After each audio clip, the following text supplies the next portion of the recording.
ഒരുപാട് നാളത്തെ കാത്തിരിപ്പിന് ശേഷം അങ്ങനെ ഞാനും കൊട്ടിയൂർ അക്കരെ ക്ഷേത്രത്തിലോട്ട് പോവുകയാണ്. രാവിലെ 8 മണിക്ക് തന്നെ ഞാൻ അവിടെ എത്തിയായിരുന്നു. പുഴയിലൊക്കെ നല്ല വെള്ളം കുറവാണ്. അത് മാത്രമല്ല മഴയൊന്നും അധികം പെയ്തു തുടങ്ങിയിട്ടില്ല. ഞാൻ എത്തിയപ്പോഴേക്കും പൂജ നടക്കുന്നുണ്ടായിരുന്നു. അതോടൊപ്പം തന്നെ ഒരുപാട് ഭക്തജനങ്ങളും ഉണ്ടായിരുന്നു. ഒരുപാട് തിരക്കൊന്നുമില്ല. എന്നാലും വളരെ സമാധാനപരമായിട്ട് തൊഴാൻ പറ്റി. പറയാൻ വാക്കുകളില്ല. അത്രയ്ക്കും ഒരു പ്രത്യേക ഒരു ഫീലിംഗ് തന്നെയായിരുന്നു അമ്പലത്തിന്റെ ഉള്ളിൽ കയറിയപ്പോ.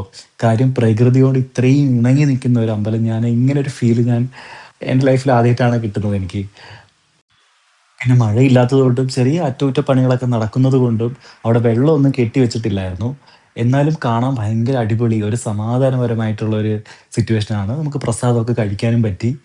അക്കരെ ക്ഷേത്രത്തിൽ ദർശനം കഴിഞ്ഞിട്ട് നമ്മളിനി അടുത്ത് പോവേണ്ടത് ഇക്കരെ ക്ഷേത്രത്തിലാണ്. അങ്ങനെ അവിടെ പോയി തൊഴുത് എന്നിട്ട് വീണ്ടും അക്കരെ ക്ഷേത്രത്തിലോട്ട് വന്നു ഞാൻ.